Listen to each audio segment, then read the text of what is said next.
अमरावती जिल्ह्यातील चांदूर बाजार तालुक्यामध्ये ढगफुटीसारखा पाऊस झालेला आहे। चांदूर बाजार तालुक्यातील माधान गावातील रस्त्यांना नदीचं स्वरूप प्राप्त झालंय।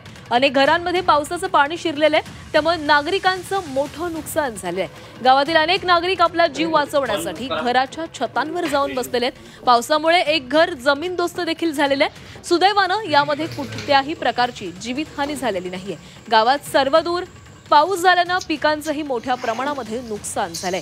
कपाशी, सोयाबीन तर तूर पीक पूर्ण पाण्याखाली गेल्यानं शेतकरी हवालदिल झालेला आहे।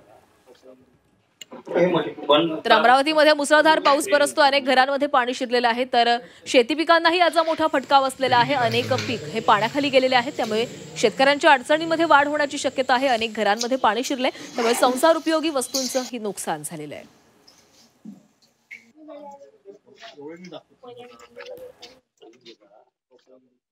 पाणी एका दमानं 2 वाजतापासून जवळ चालू झालं आणि चालू झालं तर एका दमानं पाऊस म्हणजे असं झाला का काही टाइमच त्याने वेळ झाला नाही बात आणि एका दमानं दोन्ही नाल्याला पाणी आलं, भारतला पाणी आता आम्ही म्हटलं जाऊ म्हटलं इथं आणि बसलो होतो आणि टेबलावर बसला एका दमानं लाट पाण्याची आली आणि पाणी आल्यामुळे ते कपडे आणि आमचं धान्य, आमचं जे बाकी सामान इथं म्हणजे असं सगळ्याला वेळच नाही मिळाला आम्हाला काही। आणि लोकांचे कपडे वगैरे प्रेस केलेले खुर्चीवर ते सुद्धा त्याचे गावाचं म्हणजे वाहत गेले काही कपडे। शासनाला एवढंच मागणी आहे सर, जेव्हापासून 2 वाजतापासून झालं शासनाचा एकही अधिकारी आला नाही, गावातला सरपंच आला नाही, उपसरपंच आला नाही, कोणीच नाही आला आमच्या इकडे पाहायला। आमचं म्हणणं एवढंच आहे सर, आमचं नुकसान झालं, आम्हाला काहीतरी त्याचा मोबदला भेटला पाहिजे।